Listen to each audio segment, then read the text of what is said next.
La situation est pourtant plus fragile qu'on ne le croit. Les réserves de pétrole s'amenuisent, la croissance est en baisse, l'économie patine. Le niveau de vie ne décolle pas pour l'immense majorité des Algériens. Et la maladie du président Bouteflika, difficile à cacher, rend la situation encore plus instable.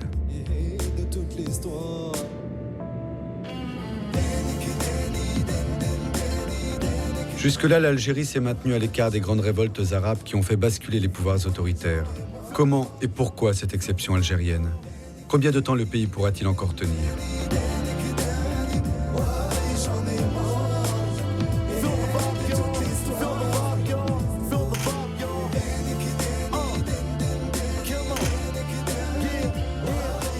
Les Algériens se sont mis ensemble en 88, ont mené leur révolution 22 ans avant tous les autres pays arabes. La jeunesse a fait sa révolution. La jeunesse a payé très très cher. Il y a eu plus de 500 morts, il paraît, dans les rues en quelques jours. Cette jeunesse-là, elle a réveillé la conscience des Algériens.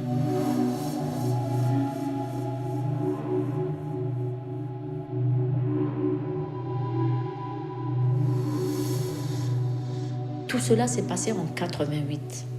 La jeunesse s'est rassemblée, la jeunesse s'est exprimée. Elle s'est exprimée d'une manière violente, d'une manière, de la seule manière qu'elle pensait juste. Ça a permis l'instauration d'une constitution pluraliste. Ça a permis la création, le pluralisme partisan. Ça a permis le multipartisme, ça a permis la création de milliers d'associations dans tous les domaines. Et donc, cette révolte, ou bien cette révolution, je ne sais pas comment on appelle ça, nous l'appelons la révolte de la jeunesse du 5 octobre. Et donc, maintenant, le monde entier peine à se rappeler ce 5 octobre. Mais nous, les Algériens qui l'avons vécu, nous ne l'avons pas oublié et nous ne l'oublierons jamais. Pourquoi ? Parce que ça a été suivi d'une dizaine d'années sanglantes.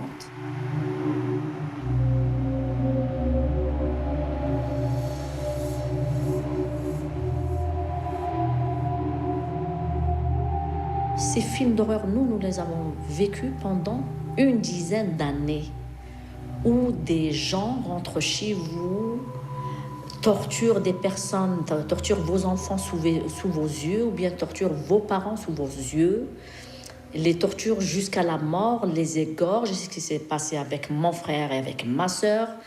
Et donc, vous ne savez pas quand ils arrivent, ces gens-là. Vous ne savez pas qu'est-ce qu'ils vous veulent. Lorsqu'ils rentrent chez vous, ils vous disent, nous, tout ce qu'on veut, c'est l'instauration d'un État islamique et rien d'autre. Et puis, ils commencent la torture, l'assassinat. Personne n'a oublié. Maintenant, les enfants qui n'ont pas vécu cette période, ils vous racontent des histoires comme s'ils les avaient vécues. Comme il n'y a pas eu de prise en charge psychologique, parce qu'il nous fallait au minimum une armée de psychologues pour pouvoir parler à ces enfants, pour pouvoir faire exprimer ces enfants par n'importe quel moyen, par les moyens de dessin ou de la parole, pour libérer leur cauchemar, le cauchemar qu'ils ont vécu, eh bien, ça n'a pas été fait. Et cette jeunesse le vit encore. Donc, cette jeunesse vit dans leur tête ce que les parents ont vécu en réalité.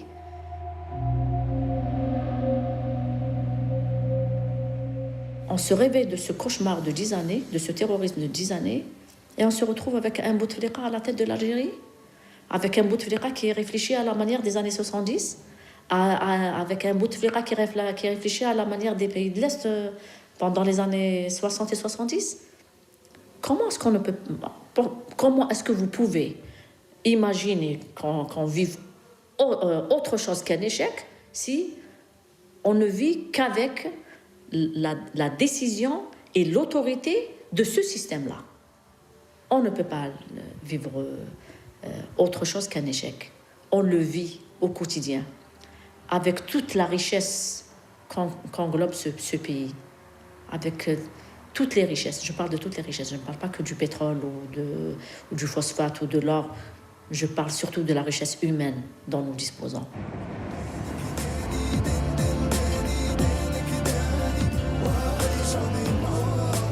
L'humain, effectivement l'autre richesse de l'Algérie.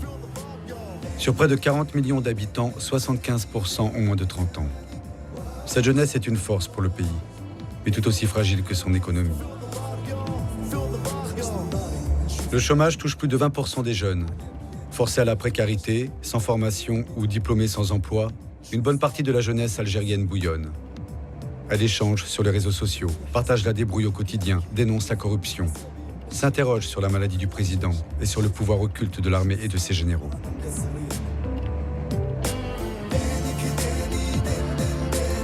نددت منظمة العفو الدولية بحبس السلطات الجزائرية المدون عبد الغني علوي على خلفية نشره صورا ورسوما كاريكاتورية للرئيس عبد العزيز بوتفليقة ورئيس الوزراء عبد الملك سلال على موقع فيسبوك. وقالت المنظمة أنه على السلطات الجزائرية أن تفرج فورا عن المدون الموقوف، مضيفة أن تلك السلطات تحاول خنق الانتقادات السباق. وأضافت أمنستي أن الجزائر ترد بالفعل بشكل مبالغ فيه في شأن لا يزيد عن التعبير الشرعي. شوف الناس اللي يحسبوا باللي قاع كيف ندير حسابي ماشي قاع الخضر حشيش، نشوف احبابي نشوف صحابي رانا مقصرين، الدعوه مخلطه هنا ولهيه، ربي يخرجها على خير، نتفاهموا نترانجوا ما يكون غير الخير نشوف احبابي نشوف صحابي رانا مقصرين. Il y a des sujets, il y a des thématiques, il y a des angles dont on ne peut pas parler dans la presse algérienne. Donc, on a eu comme seul refuge de liberté les réseaux sociaux et Internet. Et grâce à Internet, grâce aux réseaux sociaux, on a mis en place la dimension participative. C'est qu'on croit à la capacité du citoyen, à travers ces simples outils intellectuels, de pouvoir lui-même remonter l'information en échappant à tous les appareils de censure. Lors des dernières élections législatives, une fois par historique, un Facebooker qui est fan de la page envoyée spécial algérien a filmé une opération de bourrage d'urnes dans un bureau lointain, dans une wilaya lointaine de l'Est. Et cette vidéo YouTube, lorsque nous l'avons partagée, elle a fait tellement scandale, elle est parvenue jusqu'à la conférence de presse du ministre de l'Intérieur algérien, Bahoul Trabli à l'époque, un ministre qui est âgé de 70 ans, donc il fallait déjà lui expliquer ce que c'est que Facebook, ce que c'est que YouTube, mais il a compris qu'il y a quelqu'un, un citoyen, a pu faire éclater un scandale, il était obligé de commander une autre enquête, de refaire le vote et d'annuler la combine. Donc on a un cas concret, une action citoyenne au niveau de l'information, voilà ce qu'elle a pu changer. Donc ça veut dire qu'aujourd'hui, les réseaux sociaux, la dimension participative, les blogueurs, les citoyens et les journalistes arrivent réellement à faire bouger les lignes. Et je pense que c'est une nouvelle donne avec laquelle le régime algérien est en train de composer, parce qu'il a bien compris qu'il est obligé de composer avec nous.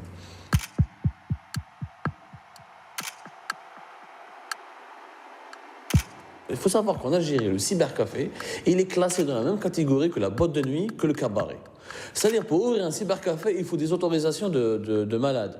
Il faut consulter les pompiers, la femme des pompiers, les policiers, les cousins des policiers, les gendarmes. Il ne faut pas être dans une cage, etc. La majorité, un grand nombre, pratiquement tous les cybercafés d'Alger sont clandestins. Ils ne bénéficient d'aucun agrément. Par exemple, aujourd'hui, un mouvement sur Facebook financé avec l'argent qui s'appelle l'armée électronique algérienne, dont le seul principe, dont la seule mission est de diaboliser les militants des droits de l'homme sur le terrain, les acteurs de changement, les militants anti-corruption, les Facebookers et les blogueurs qui osent dire et qui osent dénoncer. Donc, nous sommes en pleine guerre de réseau, parce que l'État, le régime algérien a compris cet intérêt-là, parce qu'il craint surtout que cette énergie débordante, cette liberté qui commence à le bousculer, va se retrouver un jour ou l'autre sur le terrain. En Tunisie, il y a une homogénéité. En Égypte, il y a une certaine homogénéité, parce qu'ils avaient des régimes en place, homogènes, derrière lesquels il y a un dictateur qui cristallise tout ça. En Algérie, Bouteflika ne cristallise pas le régime. Parce qu'on sait qu'on a... Je me rappelle, il y a une semaine, il y a quelques jours, mais pas une semaine, après plusieurs semaines de recherche, j'ai fait un article où j'ai classé les 10 personnalités les plus puissantes de l'Algérie. Il n'y a que des militaires. Donc 4 ou 5, on ne sait même pas les regarder. On ne connaît pas. Les colonels ou les générateurs, on ne les connaît même pas. Donc l'Algérien, quand il sort dans la rue, il ne sait pas, il va lutter contre qui. Il ne va pas dire Bouteflika dégage, parce qu'il sait bien que ce pouvoir est quelque part cède. Il n'est pas détenu uniquement par Bouteflika. Depuis les émeutes, depuis le début du printemps arabe, bizarrement, le régime a donné énormément d'argent. Toutes les banques publiques ont reçu comme instruction de donner des crédits à tous les projets qui sont présentés par l'ANSES, c'est-à-dire tous les projets que les jeunes postulent pour avoir ces crédits-là. Énormément d'argent a été donné. Une enquête a été faite. Plus de 60% entre 50 et 60% de ces entreprises, micro-entreprises, n'existent même pas sur le terrain. C'est que les jeunes, ils ont fait quoi? Ils ont pris l'argent de l'ONCEJ, ils l'ont détourné. Certains sont partis en Turquie pour faire des voyages, des lunes de miel. Certains sont partis en haraga. D'autres, ils ont complètement acheté des voitures. Ils commencent à circuler avec, à s'amuser avec. Et lorsqu'on a fait une enquête sur le terrain, on leur demande pourquoi vous avez fait cela. Vous voulez le développement, vous voulez le développement économique, vous voulez la justice sociale. Eh bien, le régime vous donne de l'argent et vous ne développez pas votre pays. On a été quand même étonnés par une réponse étrange, mais qui a été unanime.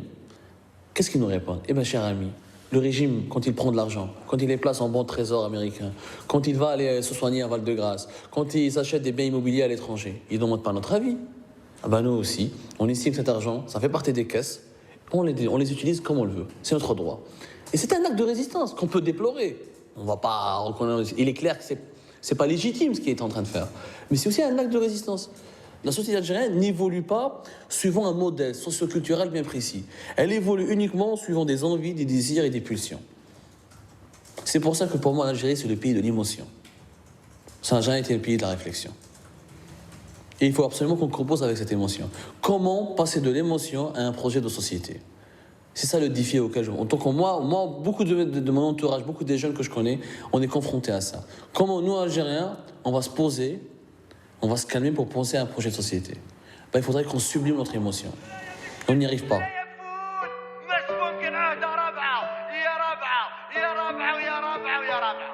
اللي نسقسيه يقول لي خطيك من لا بوليتيك ما تدورش بدا الضمان لا يبكيو عليك والديك بصح راني مآمن بحرية التعبير ما لا نحاسب الرئيس الوزير ولا المير واش من فايدة عندي واذا ما قدرش ندير ميساج خير من هذا الشيء نرمي روحي في لا ديشارج. المهم الميساج اللي حبيت نقوله لك ما كان له الربعة دركا روح ريبوزي روح كيما يديروا الاحزاب كنت قادر نشيت لك سيدي الرايس زيد بصح نطبعك على راسك راني فيار باصلي الجيري عربي من الكبار وفوق هذا كامل امازيغي مسلم حار والجيري مسكينه تجوزت وتمحنت من وقت فرنسا الكلبه للتسعينات كي تخلطت دوك الحمد لله بلادي راهي تطورت من 99 الحاله صح راهي تبدلت خوتي تاع الام سي فري راهي تسكمت نحينا الديون والايكونومي بالعقل طلعت حريه التعبير بارابور العرب زادت لا بروف راني نهضر دركا معاك بلا ما خف بصح اسكو سمعت بالسيد اللي حرق روح ولا اللي جاني ريسكيو في الشالوتي رامي روح بريكولاج وين تروح بداها من سبيطارات وين تروح يطلع السكر سيرتو في البلديات.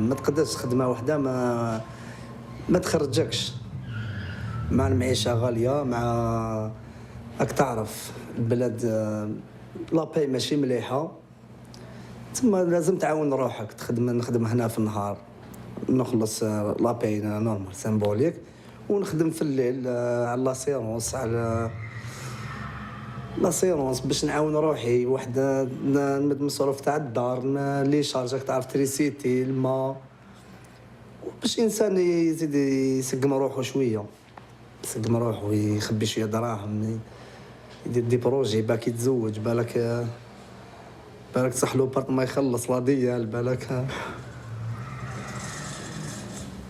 هكذا ما تقدر تتزوج تضيق في الدار ومنها كيفاش تتزوج تجيب بنت الناس باش تمرمدها في الضيق وكذا الانسان هو براسو يسلك راسو من بعد يتكل على ربي. انت كي تلقى انت الزيت زاد والسكر زاد ولابا ديالك ما كاين والو وعندك 6 في الدار ولا 7 فهمتني راهي تاني شويه تلقى الناس زعفتهم انت تاني تخرج انت تاني تزعف انت تاني تنضر في جيبك فهمتني وحنايا الشعب شغل حنا الشعب سخون بزاف، يروح يجري المشاكل، يغلق طريق، يكسر، يحرق. هي نورمالمون ماشي هكذا، نورمالمون يدير مظاهرات شغل سلميه بالعقل، يدير لي بلاك كذا، ولازم هما خرجوا. معليش ليش قال لك بزاف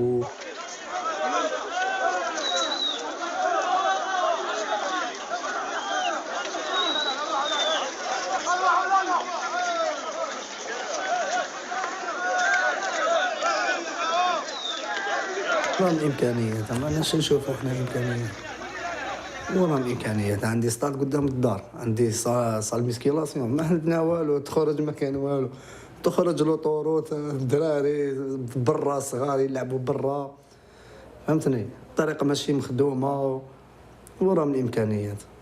القهاوي معمرين على 9 تاع الصباح ل 10 ل 11. نقول القهوه هذه باليش انا كل يوم جمعه. ايه قهوه ما تفرغش، حاب يقول الشعب ما لي جان ما مش خدامين. كانوا لهنا كان عندنا مارشي، كانت الناس تخدم، تدخل الجورنيه تاعها، نحى المارشي الناس راهي صابر. كان اللي شرا طوموبيل ولا كلونديستان، وكان اللي دار فيزا قلع، وكان اللي قاعد شاد الحيط.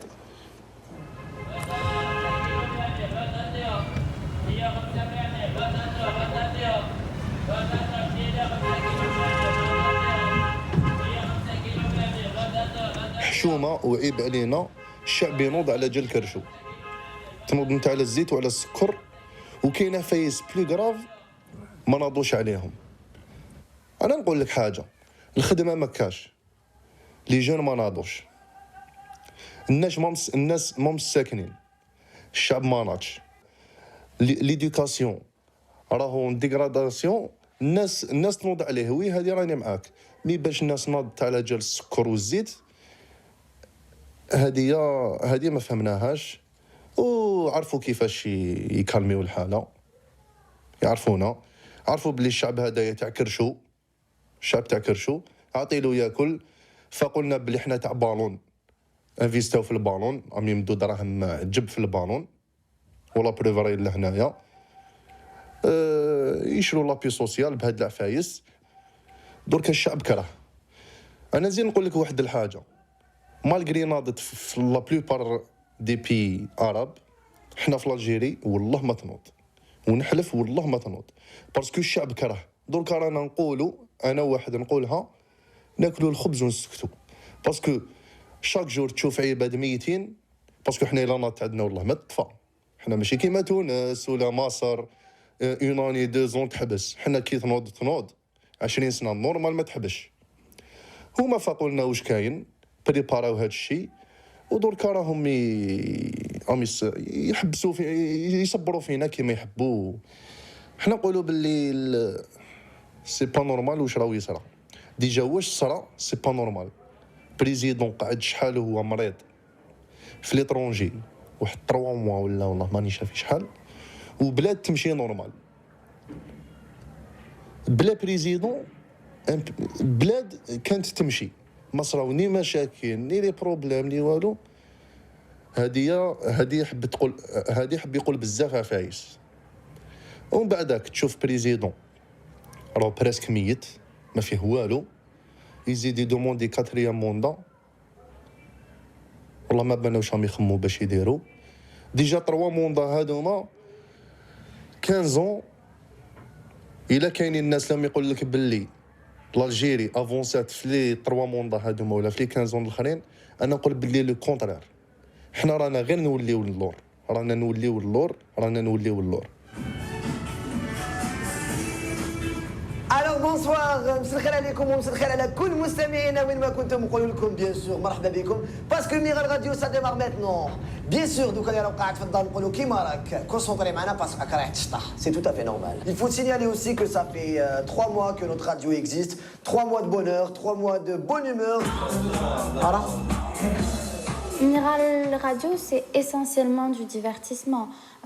On parle de sujets de jeunes, de choses qui plaisent aux jeunes. Mais est-ce qu'on fait de la politique? Non. Nous, on est en pleine révolution au niveau culturel. Il n'y a pas d'histoire de printemps arabe ou de politique ou de religion. C'est vraiment pour faire avancer les choses. Parce qu'on pense que si chacun ajoute sa pierre à l'édifice, on pourra vraiment construire quelque chose de solide. La web radio diffuse depuis des semaines.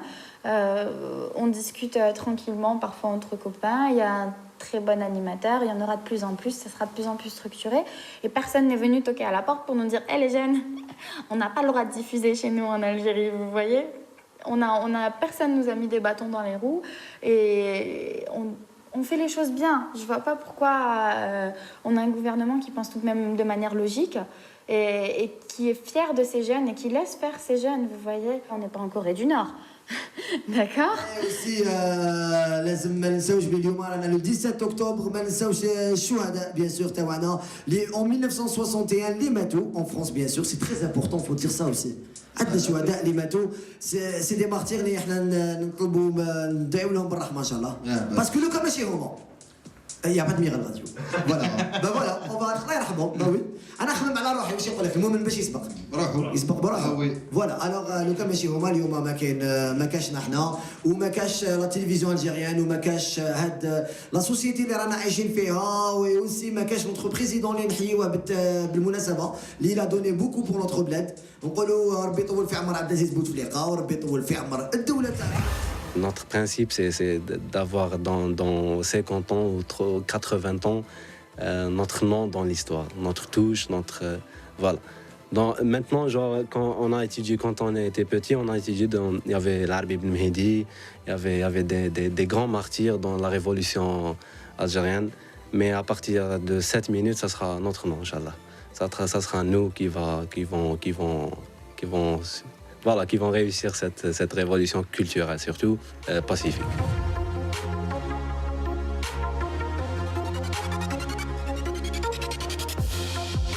Moi, j'ai la possibilité d'aller et de venir comme je veux, donc je ressens moins ce côté coincé, ne pas pouvoir circuler dans les autres pays.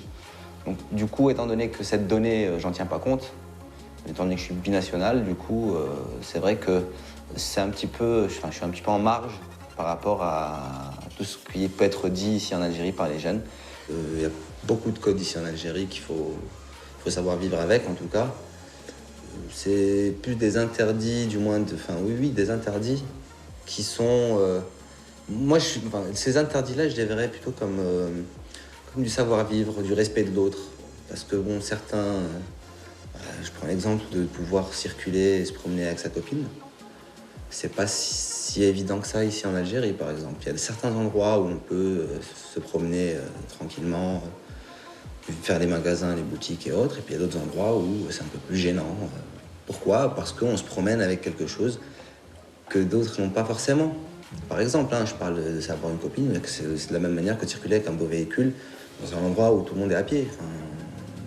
C'est une manière c'est perçu comme si on exposait une richesse qu'on a par rapport aux autres. Et c'est ça qui pose problème ici en Algérie, parce qu'il y a de grosses différences entre les personnes. Et du coup, faut donner un petit peu de respect, du moins un peu de compassion. C'est pas du respect, c'est du respect, mais de la compassion aussi, en disant, étant donné que les autres, une autre personne n'a pas forcément la même chose que moi, du coup, je vais éviter de le montrer. Les plages publiques, par exemple, il est interdit de consommer de l'alcool. Par contre, il y a des endroits faits pour, des plages privées, tenues par des hôtels, par exemple. Mais ça reste inaccessible. C'est-à-dire que quelqu'un qui n'a pas les moyens de le faire, mais qui a envie de vivre cette vie-là, ne pourra pas.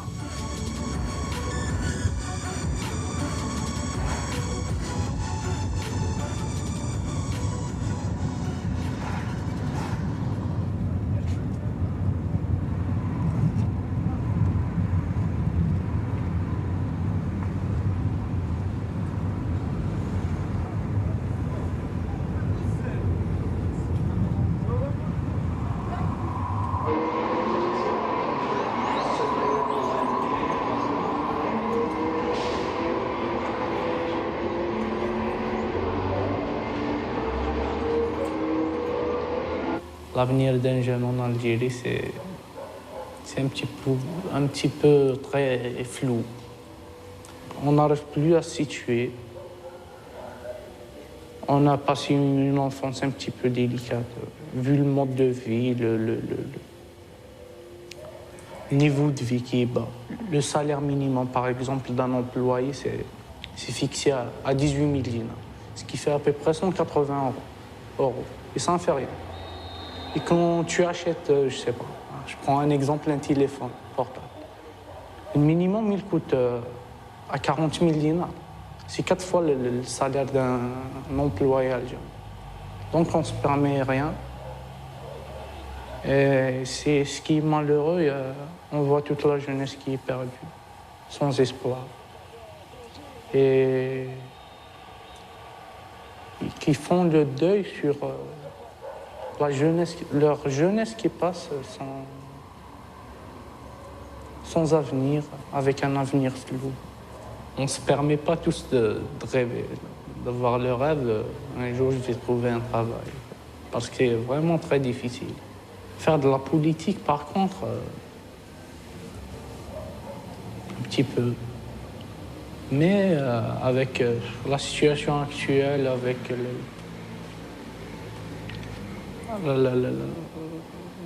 la censure qu'on a, avec la répression qu'il y a, c'est un petit peu difficile. Parce que les personnes ont peur. Ont peur, vraiment. Ils n'osent pas exprimer leurs idées. Parce que il n'y a pas de liberté, il y a une répression terrible sur les jeunes. Toi, si tu oses manifester ou quoi, faire une manifestation, tu seras arrêté. Et puis, tu auras des problèmes à l'avenir. Même ton passeport, tu ne pourras pas l'avoir. Donc, on réfléchit à ça. Il y a beaucoup de problèmes pour les jeunes, sincèrement. Quand tu es à la fac et ton professeur te censure, donc je pense que l'université, c'est elle qui forme l'élite. Je voyais l'université d'un autre œil. J'avais une bonne image de l'université. Mais maintenant, quand je suis à l'intérieur, c'est tout à fait le contraire. On voit les propagandes qui circulent du pouvoir. La retourne, toujours, comme on dit. On est dans une espèce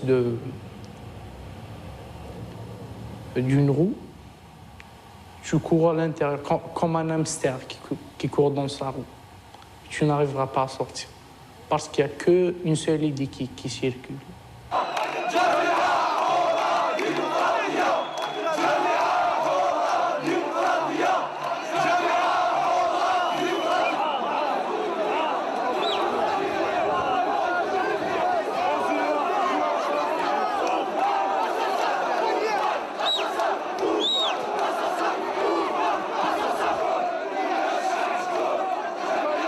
On n'arrive plus à faire la différence entre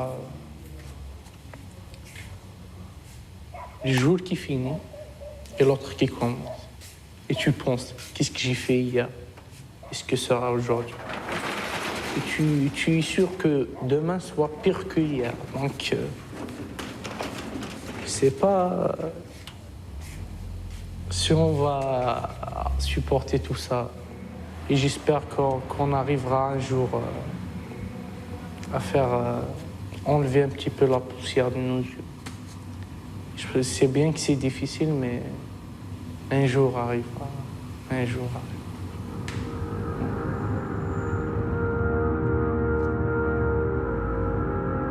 Tout comme en Tunisie, au même moment en janvier 2011, les manifestations algériennes sont parties de ce sentiment d'abandon, de mépris de la part du pouvoir. Mais en Algérie, ces mouvements qui auraient dû aboutir à une révolte nationale ont été tués dans l'œuf. On sait, désormais, que beaucoup ont peur de replonger dans une décennie noire aux mains des islamistes. On sait l'argent qui a été massivement distribué aux jeunes. On sait moins le double jeu du pouvoir. D'un côté, des effets d'annonce. La libéralisation des médias, l'éclosion des radios pour la jeunesse, l'illusion du divertissement. Mais sur le terrain, la répression des manifestations, l'infiltration des coordinations d'étudiants par la sécurité nationale qui étouffe toute velléité de révolte. On sait moins qu'une ligne de démarcation divise la jeunesse algérienne. D'un côté, une jeunesse dorée, conciliante avec le pouvoir, une minorité capable de s'offrir une journée de plage privée au prix d'un salaire mensuel. De l'autre, une majorité au quotidien précaire et dont l'issue serait pour certains de rejoindre les rangs des islamistes.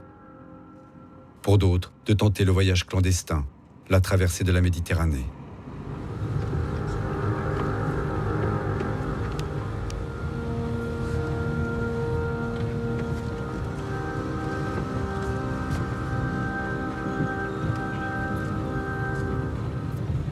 On ne peut faire aucun reproche à la jeunesse, en fin de compte, en Algérie. Parce que c'est elle qui devrait en formuler des reproches, hein, parce qu'elle est, elle est prise au piège de beaucoup d'injustices. Elle est soumise à tellement d'injustices qu'on ne peut pas lui reprocher quoi que ce soit. Il y a une forme de rupture avec l'Algérie, avec leur pays, avec leurs repères, avec leur identité. Une forme de désespoir qui fait que c'est forcément triste.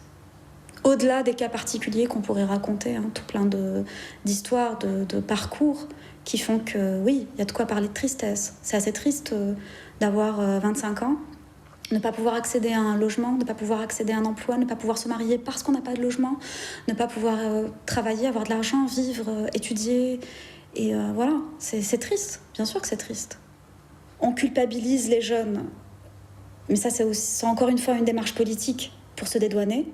Tout est fait pour casser cette envie de faire des choses et cette envie de vouloir bouger les choses. Il y a comme une forme de désespoir, une impossibilité. Il y a une forme de lassitude, il y a comme une démission générale. Comme s'il n'y avait pas grand-chose à faire si ce n'est attendre que ça se fasse tout seul. C'est assez triste et c'est assez complexe, même si on peut en citer des exemples de personnes qui font bouger quand même la société, l'Algérie, et qui... Voilà, mais il n'y a pas de mobilisation autour d'un projet. Il y a des actions dispersées, des actes isolés, on va dire. Mais il n'y a pas de mobilisation générale qui converge vers un même idéal. Celui de faire avancer le pays ou de faire bouger, aller vers plus de justice, un peu plus de démocratie, un peu plus de bien-être, de droit au plaisir, au loisir, à un apaisement culturel. Il n'y a pas de projet commun. Ils ont, en fait, il y a eu, en fait... ils ont réussi à casser toutes les initiatives et ils ont réussi à diviser les gens, diviser les Algériens. Il y a beaucoup d'hostilité. C'est assez fascinant. Parfois, j'éprouve une forme d'admiration pour ce régime, parce que il le réussit très bien. Hein. Il a réussi à monter les Algériens les uns contre les autres pendant qu'il fait ses petites affaires. Est-ce que les jeunes ont le droit d'exister pleinement? C'est une question. Est-ce que la femme algérienne a le droit d'exister pleinement? C'en est une autre. Beaucoup plus dramatique, ça c'est sûr.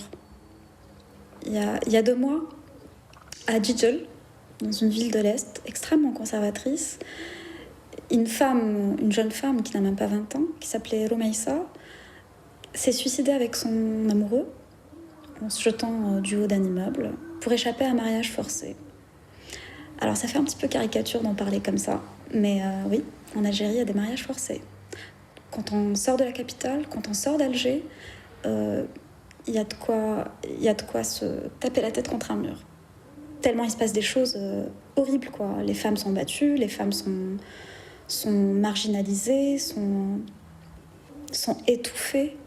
Il y a un véritable problème du rapport à la femme en Algérie. On la diabolise, c'est la cible de toutes les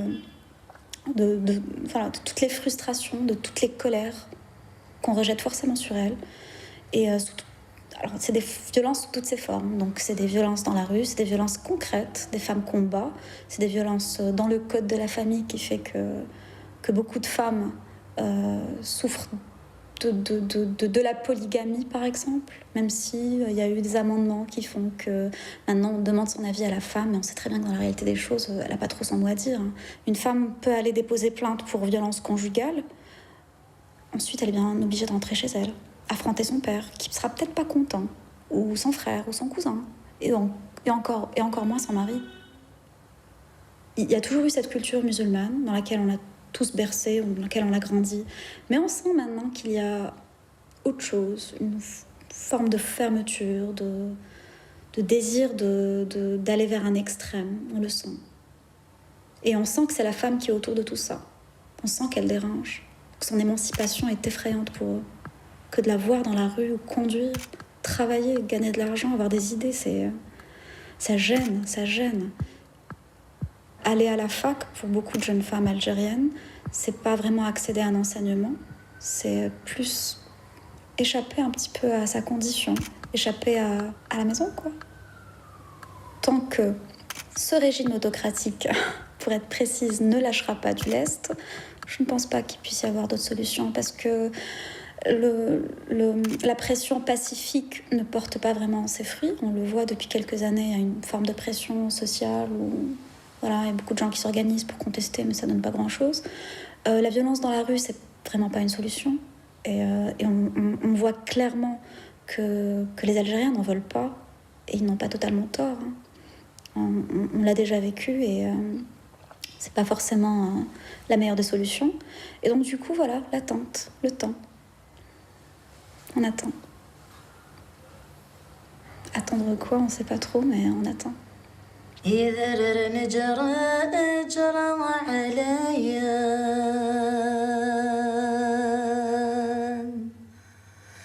يا ويني فسان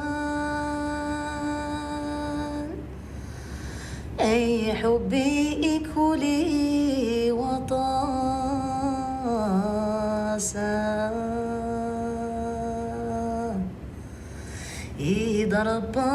Ces images que je filmais me semblaient bien anodines. La traversée d'un petit village de Kabylie, près des montagnes de Djoudjoura. Mais en Algérie, rien n'est anodin. À peine sorti du village, je suis arrêté par la gendarmerie. Un barrage de sécurité comme il y en a tout le long des routes du pays. Presque une routine pour les Algériens. Mais pour moi, ce jour-là, le contrôle est plus musclé. On m'accuse d'avoir filmé la gendarmerie, un acte grave, perçu comme une menace.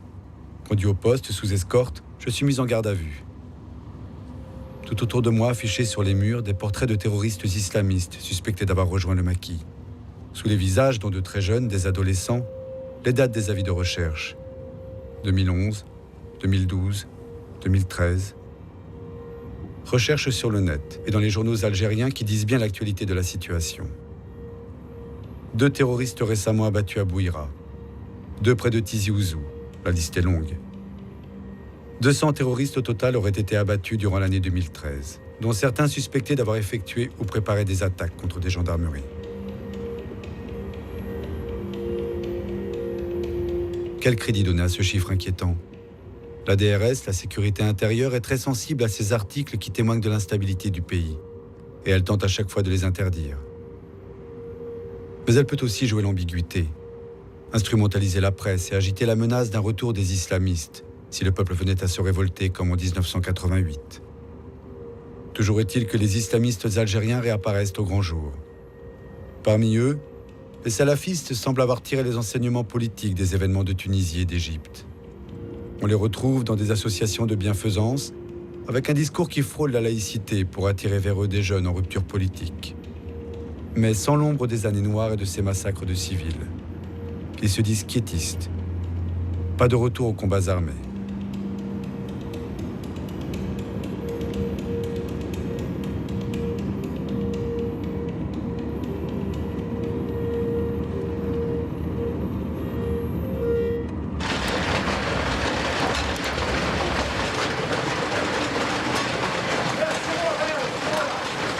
تسرتي ولاش تسرتي يعني تحاميها في الدين، اما الكوميتي دو فيلاج، اما الدوله، اما ديمس فردان، اما الدين كان ولا شتا سرتي الدين في كثر ربي سبحانه هو كنا تخدم السيس الدين تدي فكار ربي سبحانه يشبع تخدم السيس وكذا نبغى نخدم حسب عاد حميد الدولاتي اللي مدرسه قرانيه اظهر نوارشي مش تطاح ذكرنا في الدين هذه السنه الدين وكان تيلي لا سوسيتي تلها تقرز ثورة لاسوسياسيون يقرا متى تسرتي تخدم تحدش في الجامعين يخص الجامعه محسوبه ما تكتفين الدين أضغرون الغاشي الدين فهمن بليك سوى ربي سبحانه ذي الحق أتعبض وتعبض الملك لا النبي لا الشيخ لا أساس لا زورو هو قيد الصح هو قيد الأساس الدينار الدين تنهض قتل النفس من الكبائر دنوفا قرآن تنهض تروح حرم ربي سبحانه الدين تسقمت إن تجتنبوا كبائر ما تنهون عنه نكفر عنكم سيئاتكم وندخلكم مدخلا كريما. Des jours maintenant que je parcours ces routes, l'œil sans cesse attiré par ces villages fantomatiques dont on ne sait s'ils sont en construction ou en destruction, à l'image du pays. L'Algérie m'apparaît comme un vaste chantier travaillé de l'intérieur. À part les milliers d'ouvriers chinois affairés à construire des routes et des immeubles, il n'y a personne ici. Pas de touristes, pas de voyageurs. Le monde n'est pas en Algérie. Sauf autour des gisements de pétrole et de gaz, bien sûr. L'Algérie veut refermer sur elle-même. Et je pense à cette phrase si souvent entendue ici. On attend. On attend. Comme perdu entre l'abandon, l'oubli et le rêve d'un ailleurs inaccessible.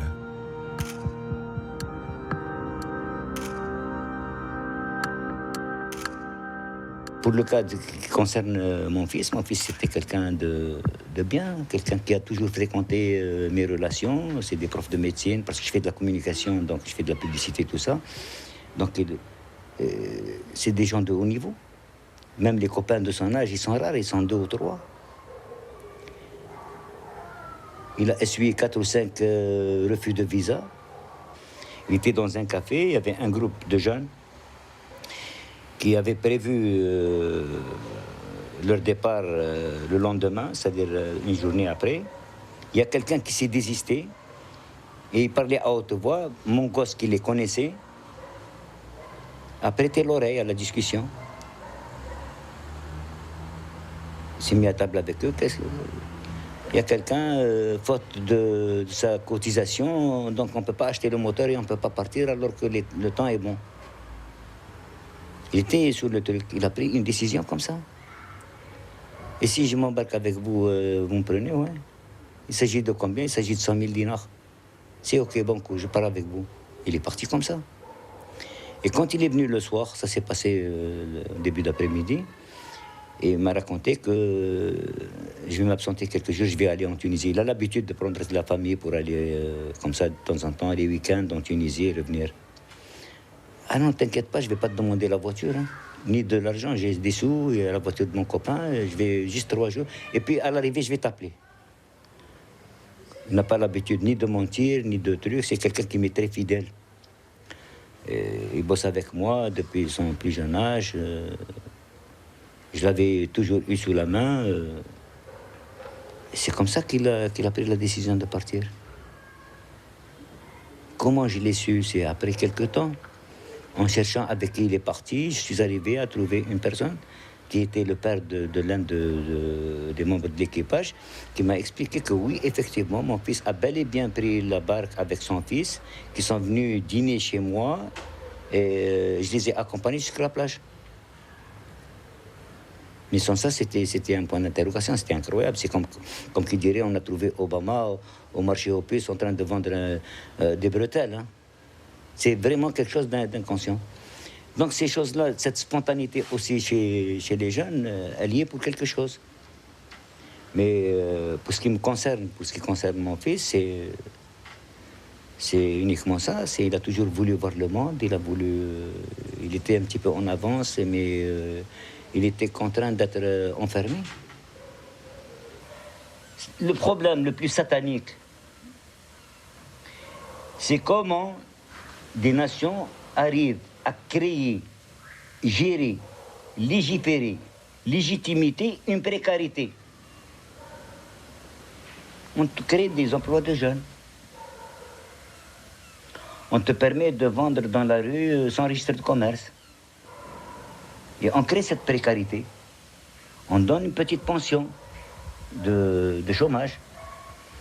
Tous ces instruments, on crée les contrats comme on les fait en Europe, les contrats à durée déterminée.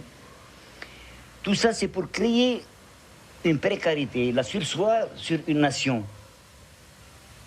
Et puis vous allez vous tenir tranquille pendant une année. La deuxième année, vous êtes en chômage et ça reprend. Mais c'est une précarité qui est volontaire, qui est initiée par ce que j'appelais tout à l'heure les faiseurs de misère, qui est institutionnalisée même. C'est-à-dire qu'ils sont là pour faire des misères. Ils peuvent dépenser des fortunes incroyables dans des séminaires, dans des congrès, mais ils ne peuvent pas donner le pain à ceux qui en ont besoin. Un problème de leadership, un problème de fierté déplacée, je ne sais pas comment la qualifier. Sinon, comment des gens signataires de certaines conventions, dont je parlais tout à l'heure, qui ont un certain niveau intellectuel et culturel, parce que ce n'est pas n'importe qui, c'est des gens qui savent lire et écrire et puis interpréter et tout ça, peuvent accepter que de notre temps, des gens par milliers meurent en mer. Ils ont des solutions pour aller faire la guerre. Ça, ils peuvent prendre des décisions tout de suite. Pour aller enfuir sous des tonnes de bombes, des gens à tuer des milliers comme ça pour dire qu'on va arranger quelque chose. Et ils mettent de l'argent. Mais ne pas mettre de l'argent pour préserver des vies humaines qui meurent chaque année, tous les jours, noyées dans les mers d'une façon horrible, ça, ils ne veulent pas le faire.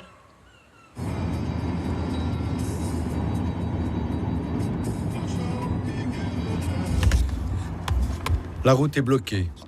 Il y a les barrages de gendarmerie et il y a les barrages de la colère. Avec à chaque fois la même méthode. Les pierres sur la route, les pneus qui brûlent. L'un des manifestants me dit qu'il n'y a plus de politique, plus de prise de parole qui tiennent. Le seul moyen de se faire entendre, c'est de bloquer la route. Aujourd'hui, il manifeste contre la précarité des logements. Les gendarmes m'interdisent de filmer avec mon téléphone. Un jeune tente de s'immoler par le feu. L'émeute tourne au drame. Monsieur le Président, أنا ما سبيتكش قلت واش كاين في قلبي برك وما خفتش ما حركتش على العصيان ما سبيش هيئة نظامية راني قاري اون بليس ما ربونيش هكذا والدية هادي ننويوها اكزامبل تاع حرية تخلينيش نندم على الخطوة هادية بوتفليقة نحترمك تايا كبير عليا ديرها من وليدك نصيحة ووصية.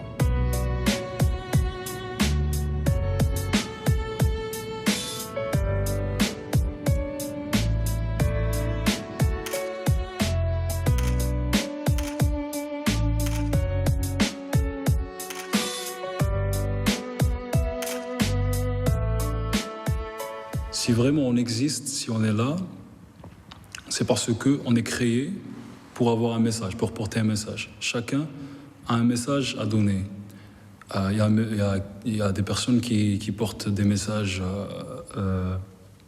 spirituels, d'autres sociaux, d'autres politiques, d'autres humains. Donc nous, on est là pour parler de tout ça. Juste, pas seulement pour chanter, mais justement pour parler de nous-mêmes, pour parler de notre entourage, de notre vie. Bon, le nom du groupe, c'est Démocratos. C'est-à-dire que ça a une... comment dire, ça vient de démocratie. Et Tos, c'est un truc, comment dire, humoristique par rapport à la démocratie. Si on veut une démocratie, il faut qu'elle soit algérienne. Ok ? Il faut qu'elle soit notre démocratie. Il faut qu'on crée notre démocratie propre à nous. Et malheureusement, même après l'indépendance, on a eu notre indépendance et tout, donc ils ont repris la même attitude, le même concept, c'est c'est celle d'écraser le sacré. Le sacré n'est pas seulement symbolique, il y a plusieurs trucs qui sont sacrés, qu'on ne peut pas voir, vous avez compris? Comme la liberté, comme le rêve. Si quelqu'un te dit non, tu ne peux pas faire ça, c'est-à-dire qu'il va tuer quelque chose en toi, il va tuer ton rêve et tu ne peux même pas plus t'imaginer exister après.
Je quitte l'Algérie avec l'écho de toutes ces paroles, de ces mots sincères et justes.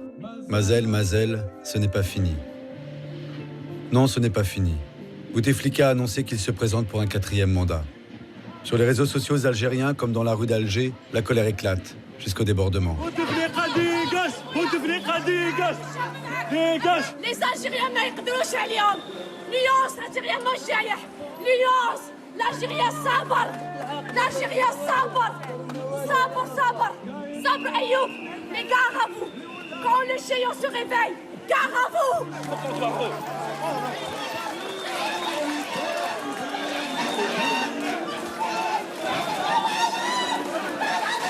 La sécurité intérieure est sur le pied de guerre.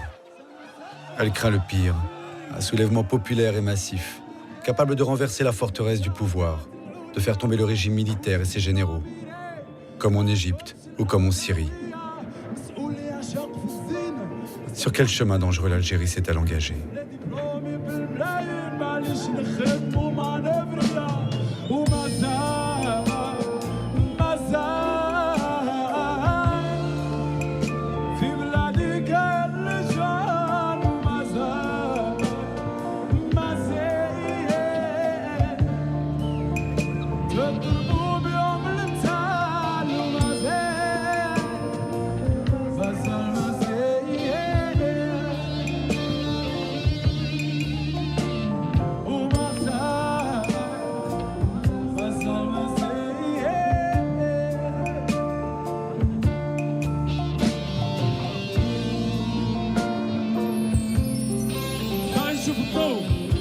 اللي عندها ابليكيشن اللي عندها تليفون